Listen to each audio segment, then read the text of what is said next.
Students, आज हम company accounts की इनकम स्टेटमेंट बनाएंगे। कंपनी अकाउंट्स का ये टॉपिक ओ लेवल और ए लेवल दोनों में सेम है। ए लेवल में इसका आगे नेक्स्ट चैप्टर भी है, issue of shares and debentures, but वो टॉपिक ओ लेवल में नहीं है। बेटा, कंपनी अकाउंट्स का चैप्टर जब स्टार्ट होता है तो उसमें ज़्यादा थ्योरी है, कंपनी की डेफिनेशन है, public limited companies, private limited companies, फिर ज़्यादा बातें जो हैं वो शेयर्स के हवाले से हैं। ऑर्डिनरी शेयर्स क्या हैं, प्रेफरेंस शेयर्स क्या हैं, उनके फ़ीचर्स क्या होते हैं, फिर डिबेंचर्स वगैरह, ये सब आप शुरू में थ्योरी के जो है ना वो टॉपिक पढ़ते हैं।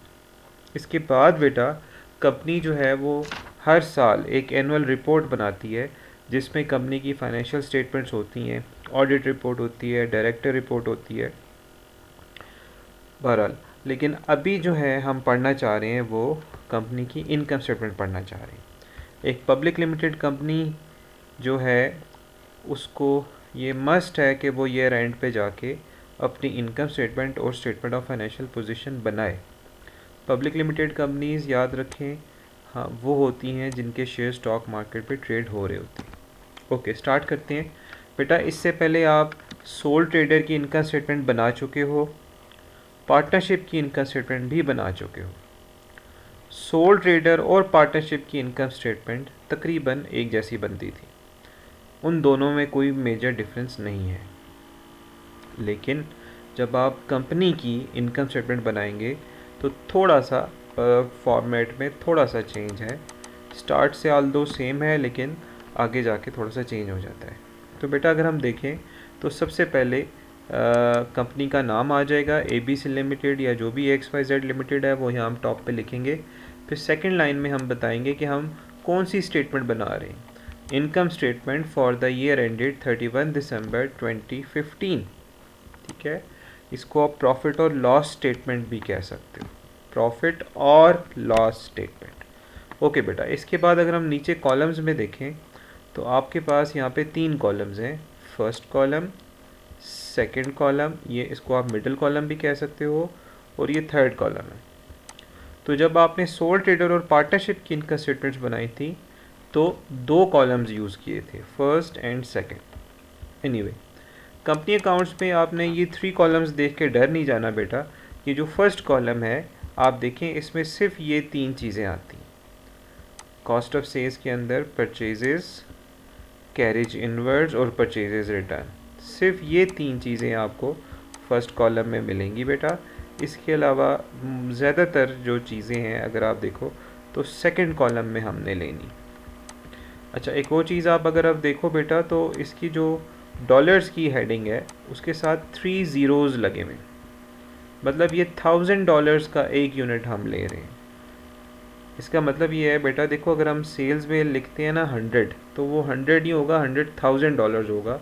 $1000 हमने कॉमन ले लिए, इससे हमें कम ज़ीरोज़ डालने पड़ेंगे और हमारा टाइम बच जाएगा। ओके बेटा, ये फॉर्मेट आपके पास है, आप अपने नोट्स से देख सकते हो या इसका स्क्रीनशॉट लेके अपने पास रख सकते हो।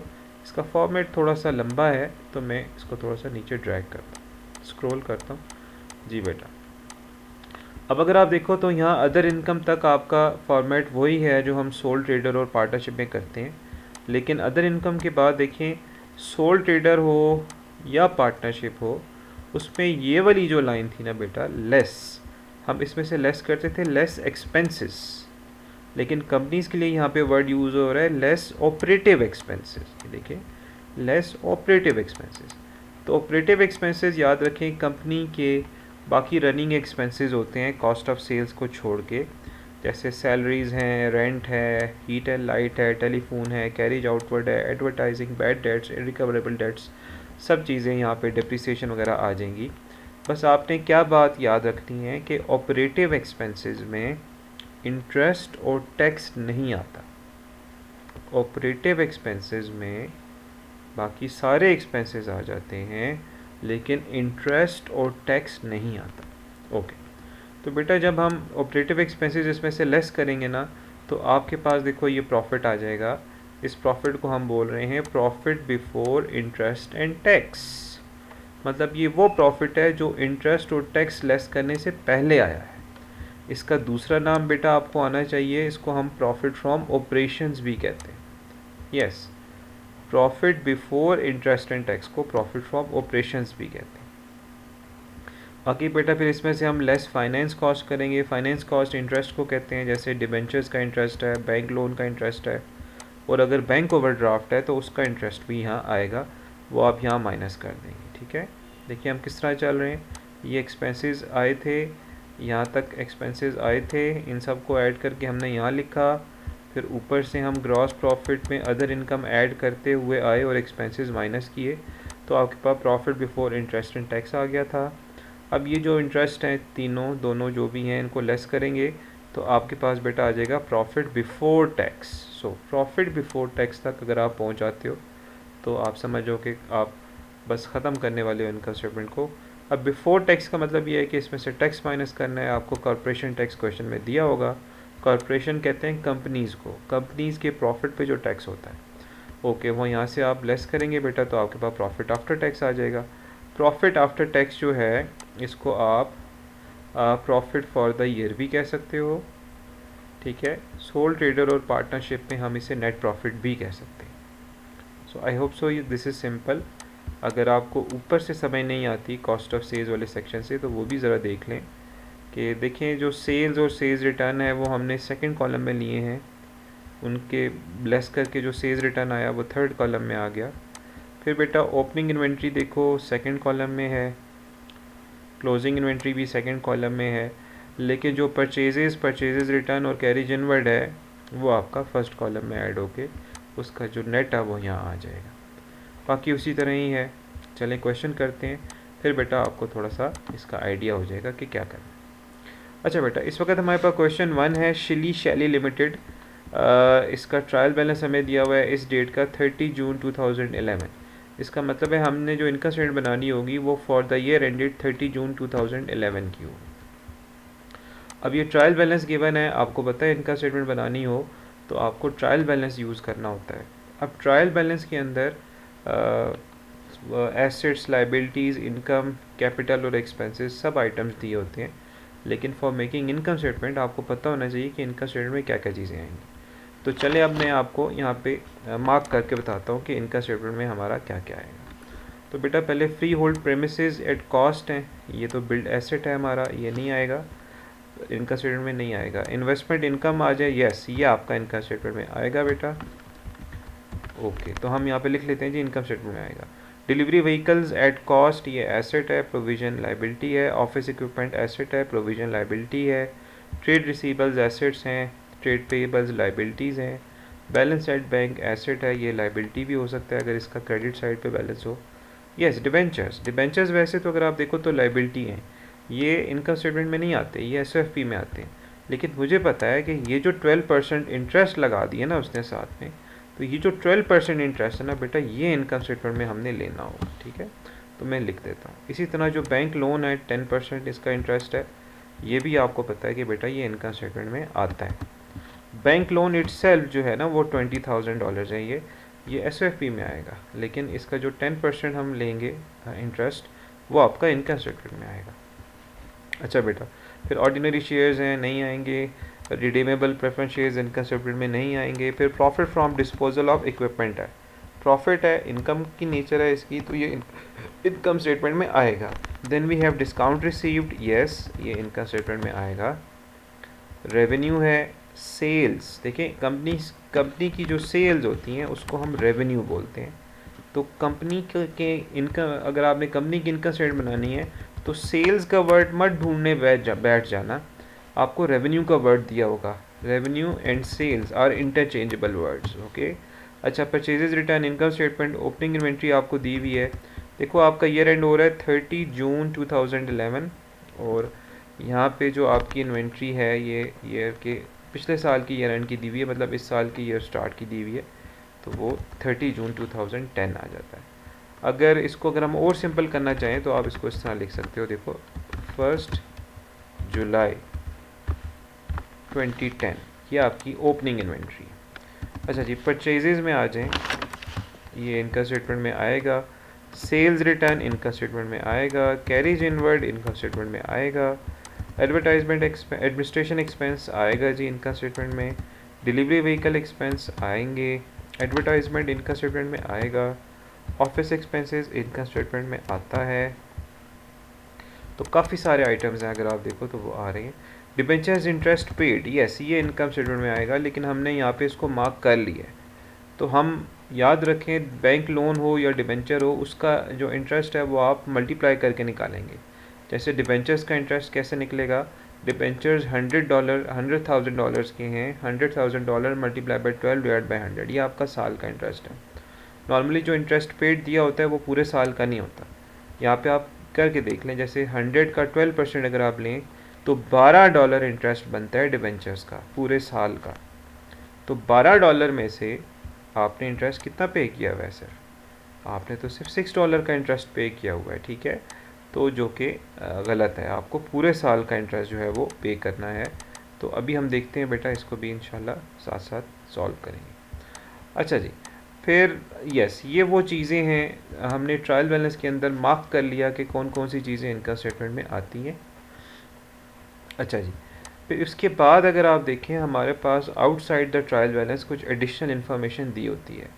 एडिशनल इन्फॉर्मेशन याद रखें, वो आइटम्स होते हैं जो अभी तक हमने जो है वो ट्रायल बैलेंस में या लेजर में रिकॉर्ड नहीं की।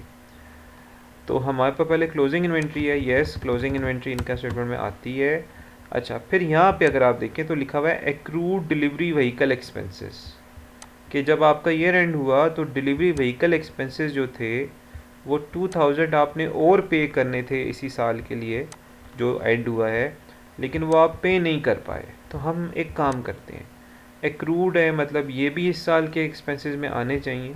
तो ये देखें, ये डिलीवरी व्हीकल एक्सपेंस आपको नज़र आ रहा होगा, तो ये $38,000 का है। याद रखें, ये रेंट पे जो एक्रूड एक्सपेंस होता है वो एक्सपेंस में ऐड कर देते हैं आप ट्रायल बैलेंस के अंदर।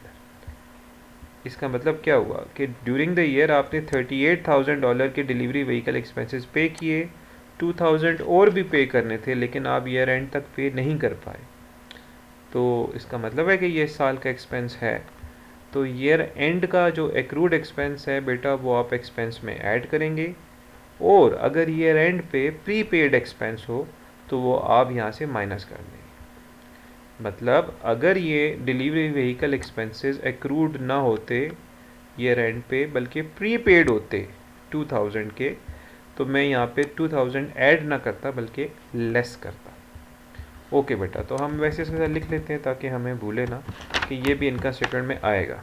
अच्छा, फिर डिलीवरी व्हीकल एक्सपेंसेस हैं, सॉरी डेप्रिसिएशन है डिलीवरी व्हीकल्स की, वो कह रहे हैं जी 25% रिड्यूसिंग बैलेंस मेथड। देखिए, डेप्रिसिएशन को कैलकुलेट करने के दो मेथड आपको आने चाहिए, स्ट्रेट लाइन मेथड है और reducing balance method. Reducing balance method में डेप्रिसिएशन निकालने के लिए हम जो भी नॉन करंट एसेट हमें दिया होता है, जैसे यहाँ पे डिलीवरी व्हीकल दिया हुआ है, इसकी कॉस्ट में से इसकी प्रोविज़न फॉर डेप्रिसिएशन पहले लेस करेंगे, फिर उसका 25% लेंगे। तो बेटा अगर हम डिलीवरी व्हीकल्स को ढूंढें ऊपर, तो देखो ये डिलीवरी व्हीकल्स की कॉस्ट हमें नज़र आ रही है, 80 की नज़र आ रही है, ठीक है, और उसकी जो प्रोविज़न फॉर डेप्रिसिएशन नज़र आ रही है वो 28 की नज़र आ रही है। तो हम यहाँ पे डेप्रिसिएशन की वर्किंग कर लेते हैं।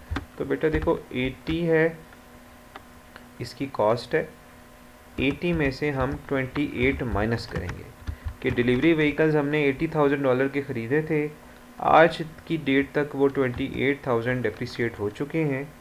तो 80 में से 28 निकालेंगे तो उसकी नेट बुक वैल्यू आ जाएगी, वो 62 तकरीबन आएगी। फिर बेटा इसको मल्टीप्लाई करेंगे हम 25 के साथ और फिर डिवाइड करेंगे 100 से।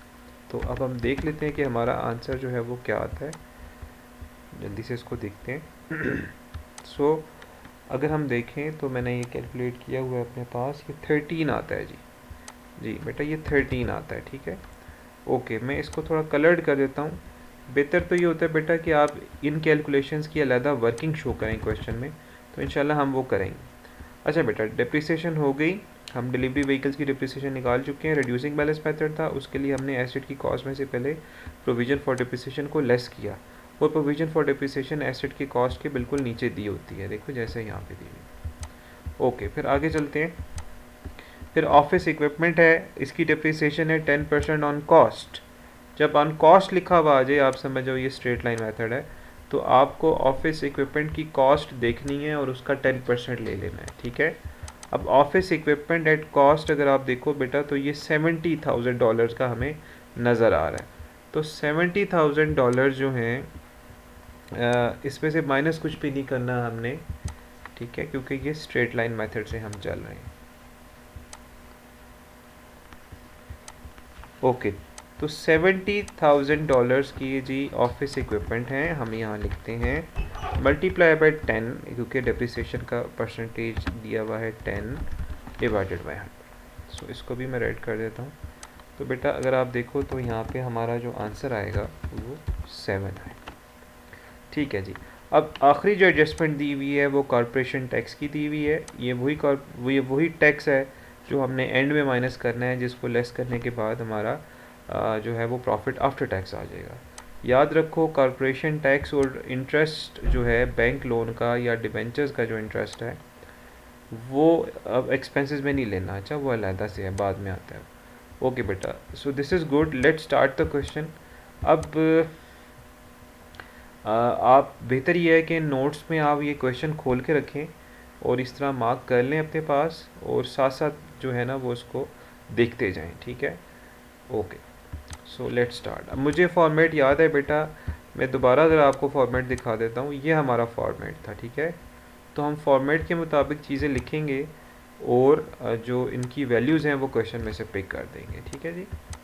ओके, तो सबसे पहले बेटा हमारे पास यहाँ पे आता है रेवेन्यू, ठीक है।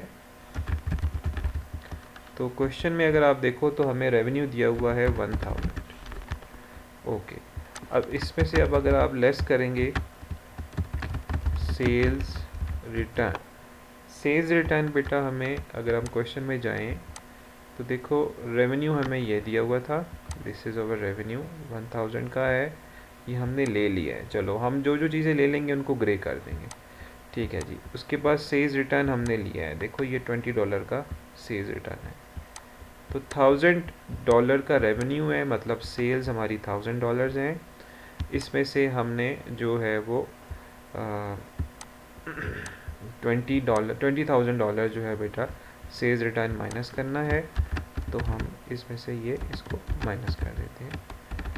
ओके, तो अगर आप देखो तो आपके पास नेट सेल्स या नेट रेवेन्यू आ जाएगा 980 का। ओके, अब याद रखें जब भी आप इसमें से माइनस करेंगे तो इसके नीचे एक लाइन ज़रूर लगाइएगा, ठीक है।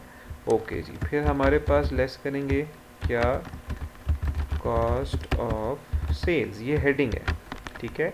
अगर आपको याद हो मैं क्या कहता होता हूँ कि इनकम स्टेटमेंट में जो पहली 10 चीज़ें हैं वो एज इट इज़ याद कर लिया करें और बार लिख लिया करें, चाहे वो कोई चीज़ दी हुई है या कहे चाहे कोई चीज़ नहीं दी हुई, आप स्टार्ट में इसी तरह करें कि 10 चीज़ें लिख के और फिर वो कर लें।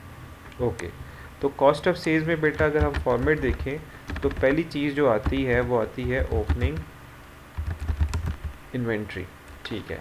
अब आपकी मर्ज़ी है कि आप ओपनिंग इन्वेंट्री का वर्ड लिखते हैं। मेरे ख्याल से ओपनिंग इन्वेंट्री का वर्ड लिखने से बेहतर है कि आप लिखें इन्वेंट्री एट 1 जुलाई 2010। तो ये ओपनिंग इन्वेंट्री है, लेकिन ये बेटर वे है अगर आप स्टार्ट ऑफ द ईयर की इन्वेंट्री के साथ उसकी डेट भी लिख लें। ओके बेटा, तो अगर हम देखें तो जिन जिन के साथ हमने इनका स्टेटमेंट लिखा हुआ है उन्हीं में से आप ढूंढो, तो मुझे देखो ये इन्वेंट्री जो है ना वो नज़र आ गई है। Okay, so if we see inventory जो है ओपनिंग इन्वेंट्री वो हमारे पास 46 की है, ठीक है। तो हम नीचे आते हैं, 46 की इन्वेंट्री आ गई। चलें जी, अब इन्वेंट्री के अंदर देखो मुझे फॉर्मेट याद है, तो मैंने इसमें क्या ऐड करना है, परचेजेस ऐड करना। कोशिश करें कि जब आप इनकम स्टेटमेंट बनाते हैं तो चीज़ों को बिल्कुल लेफ़्ट कॉर्नर पे लिखें, ताकि यहाँ आगे जो स्पेस आपको मिल जाए यहाँ पे आप वर्किंग शो कर सको, ठीक है। अब हम परचेजेस ढूंढते हैं जी, कितने की दी हुई है हमें परचेजेस, यस, तो ये देखो ये परचेजेस हमें दी हुई हैं 610 की परचेजेस हैं जी। ओके, तो यहाँ पे हाँ, अब परचेजेस जो हैं याद रखें वो फर्स्ट कॉलम में आपने लेनी है, ठीक है। अच्छा, अब परचेजेस में बेटा आप ऐड करेंगे क्या, कैरेज इनवर्ट्स, यस, और बेटा माइनस करेंगे आप इसमें से परचेजेज रिटर्न। आप पहले परचेजेज रिटर्न भी माइनस कर सकते हैं और बाद में कैरेज इनवर्ड भी ऐड कर सकते हैं, कोई प्रॉब्लम नहीं है। तो चलें कैरेज इनवर्ड ढूंढते हैं क्वेश्चन में, जहाँ पे हमने इनका स्टेटमेंट लिखा हुआ है सबके साथ। जी, ये कैरेज इनवर्ड देखो बेटा मुझे नज़र आ गया। तो कैरेज इनवर्ड जो है वो $79 का है। परचेजेज रिटर्न भी देख लेते हैं, वो $15 का है। ठीक हो गया जी। तो कैरेज इनवर्ड बेटा आपका $79 का है और परचेजेज रिटर्न जो है वो $15 का है। ज़बरदस्त। तो ये फर्स्ट कॉलम है, इसमें सिर्फ ये 3 चीज़ें ही लिखनी होती हैं, परचेजेज, कैरेज इनवर्ड और परचेजेज रिटर्न। चलिए बेटा, अब इनका जो टोटल बनेगा वो हमने उठा के सेकंड कॉलम में लिखना है। ठीक है, दिस बिल्कुल ठीक है। तो बेटा 610 में 79 ऐड करेंगे, 15 माइनस करेंगे, तो हमारे पास क्या चीज़ आ रही है जी, 674 की अमाउंट आ रही है। बिल्कुल ठीक है। चलें जी, अब इसमें से हम एक ही चीज़ रह गई है जो लेस करनी है, that is closing inventory. Yes, अब मैं क्लोजिंग इन्वेंट्री का वर्ड नहीं लिखता क्योंकि एग्जामिनर ये समझता है कि अगर आप इन्वेंट्री एट 30 जून 2011 का वर्ड लिखेंगे तो ज़्यादा अच्छा इंप्रेशन पड़ेगा। तो क्लोजिंग इन्वेंट्री अगर आप देखें ट्रायल बैलेंस में नहीं दी होती, क्लोजिंग इन्वेंट्री जो है बेटा आउटसाइड ट्रायल बैलेंस दी होती है। ठीक है, तो अगर हम देखें तो यहाँ पे हमें ये क्लोजिंग इन्वेंट्री नज़र आ रही है। जी देखो, ये क्लोजिंग इन्वेंट्री हमें नज़र आ रही है 38,000 की नज़र आ रही है। ओके जी, तो अब हम ये लिख लेते हैं जाके, ये आप सेकंड कॉलम में लिख लें। ठीक है, ओके डन। अगर आप देखो तो आपकी कॉस्ट ऑफ सेल्स की चीज़ें पूरी हो गई हैं। अब आप इसके नीचे एक लंबी लाइन ले लें जो कि सेकंड और थर्ड कॉलम दोनों से गुजर रही है। अब बेटा 46 जो है इसमें 674 ऐड करें और 38 माइनस करें तो कॉस्ट ऑफ सेल्स आ जाएगी आपके पास। तो कॉस्ट ऑफ सेल्स बेटा आ रही है 682। गुड। अब 980 में से 682 बेटा माइनस कर दें तो आपके पास कौन सा प्रॉफिट आ जाएगा, यस आपके पास ग्रॉस प्रॉफिट आ जाएगा। बिल्कुल ठीक है। ओके, तो अगर हम देखें तो ये 980 में से 682 निकालें बेटा तो 298 का ग्रॉस प्रॉफिट हमारे पास आ रहा है। मैं इसको ग्रीन कर देता हूँ ताकि आपको उसका आइडिया रहे। Yes, so this is over gross profit. I hope सो आपको समझ आ रही। तो देखिए बेटा, पहली 10 चीज़ें पूरी करनी थी, ग्रॉस प्रॉफिट तक 9 चीज़ें बनती हैं और आपको पता है इसमें फिर हमने क्या ऐड करनी होती है, ऐड अदर इनकम। ये हेडिंग है, जो हेडिंग्स होती हैं उनको मैं कैपिटल वर्ड में लिख लेता होता हूँ। चलें बेटा, अब जाते हैं क्वेश्चन में और देखते हैं अदर इनकम हमें कहाँ दी हुई है।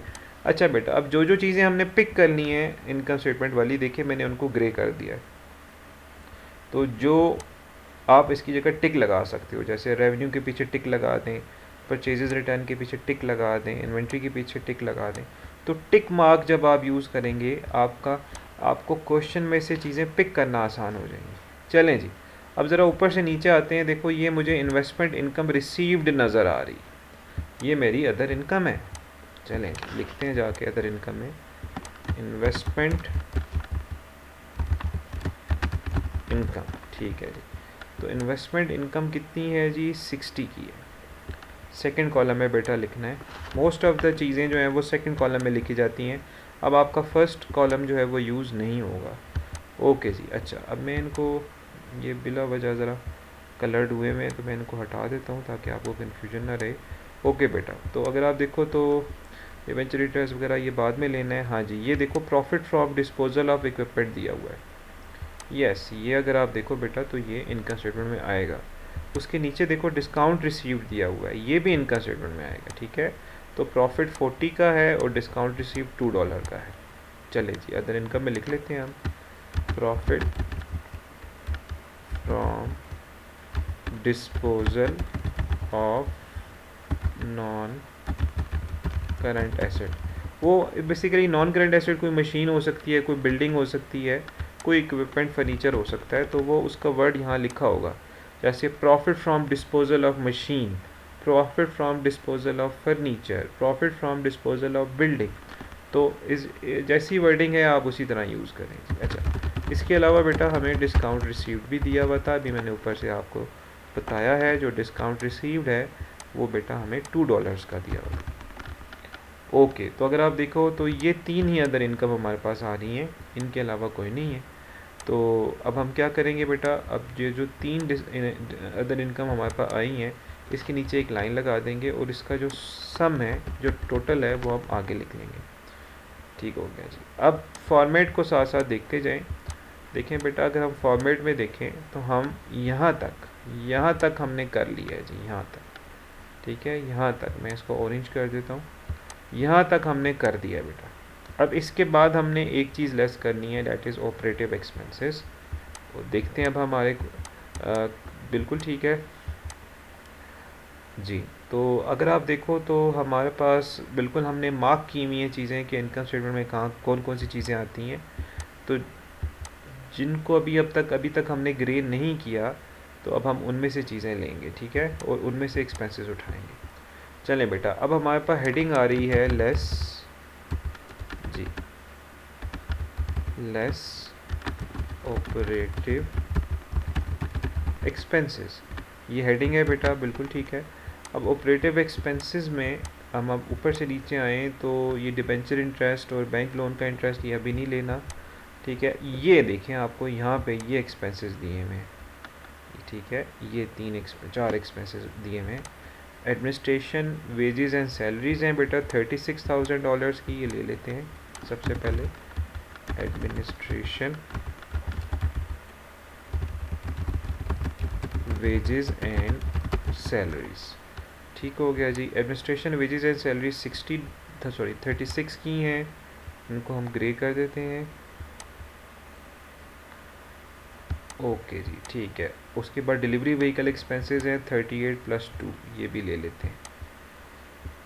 ओके जी, तो एडमिनिस्ट्रेशन वेजेस जो हैं बेटा 36 की थी, और जो आपके पास डिलीवरी व्हीकल एक्सपेंसेस थी, डिलीवरी व्हीकल एक्सपेंसेस, वो बेटा 38 हम पे कर चुके थे, और 2 जो थी वो एक्रूड थी ईयर एंड पे, ठीक है। तो आप प्लीज़ इस तरह वर्किंग जो है वो आप ज़रूर शो करें, इससे आपको वर्किंग के मार्क्स होते हैं, याद रखें, ठीक है।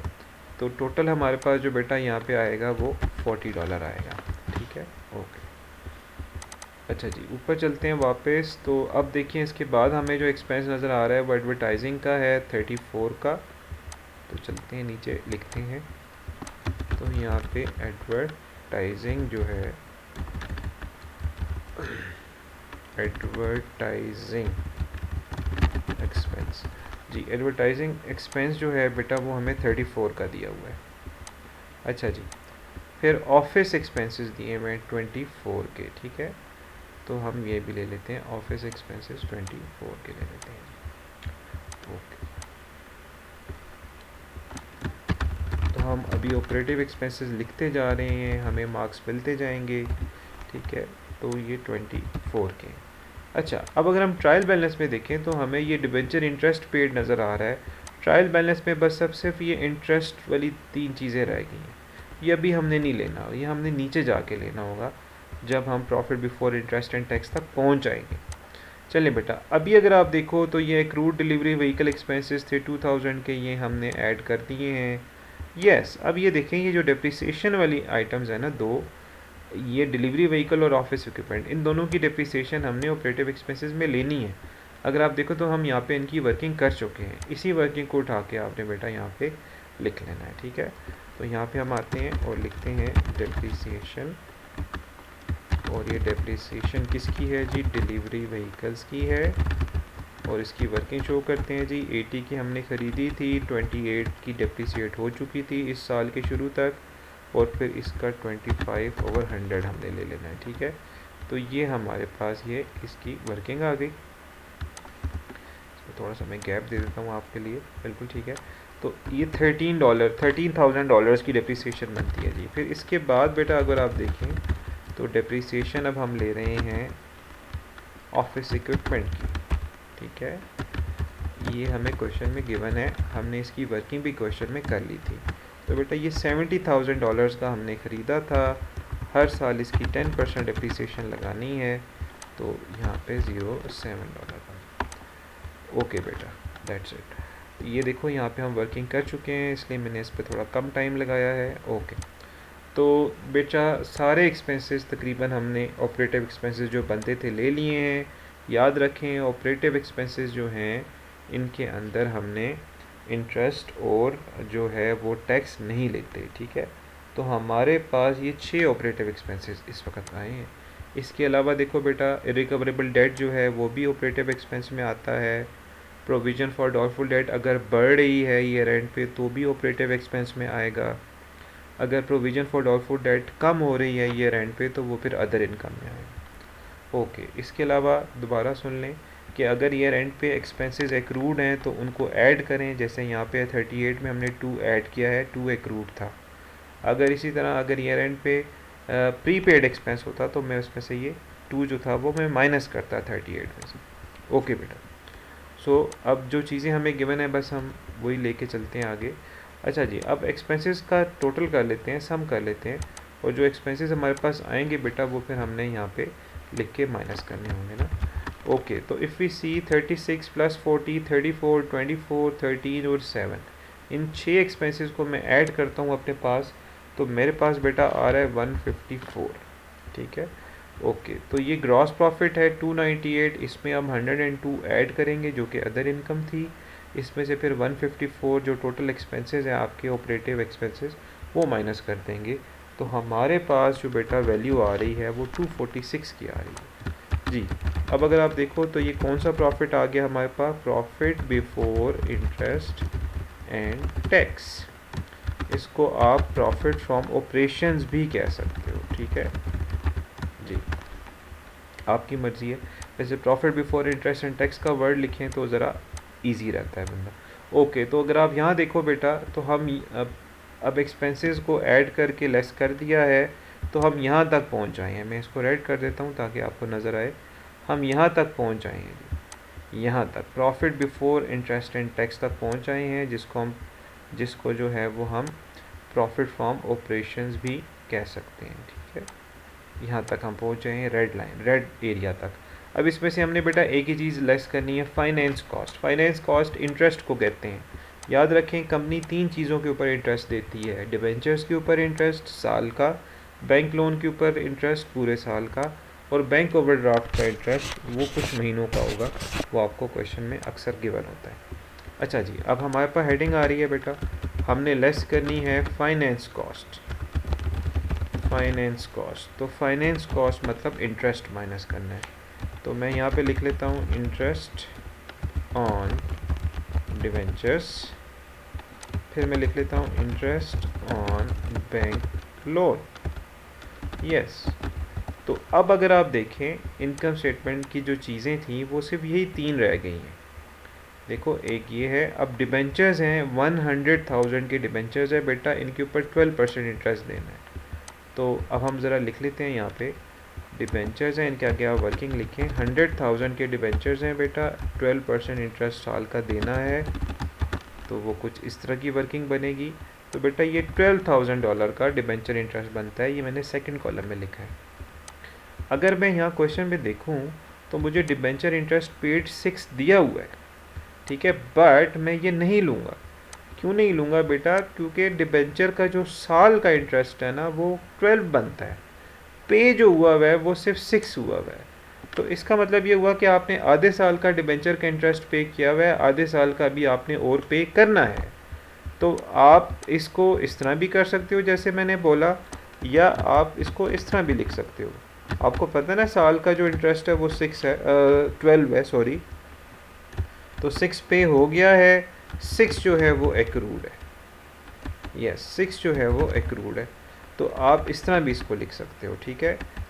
ओके, एक्रूड का वर्ड मैं यहाँ नहीं लिख रहा, आप इसको इस तरह भी लिख सकते हो कि साल का 12 बनता है, 6 आपने पे कर दिया है, जबकि 6 जो है वो एक्रूड है, ठीक है। तो इस तरह भी आप कर सकते हो, तो 12 आ जाता है।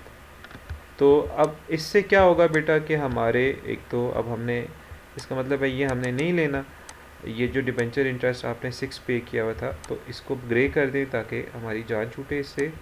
ओके, बिल्कुल ठीक है। अब यहाँ पे आ जाएं बेटा, तो इसको भी अगर आप कर दें तो ये हो जाएगा, बिल्कुल ठीक है।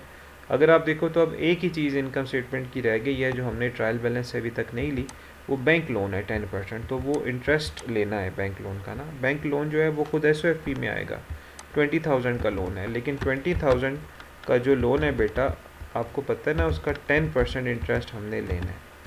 ये 10% क्वेश्चन में गिवन है जी। तो इसका 10% अगर हम ले लें तो हमारे पास जो है बेटा वो $2 इसका बनेगा।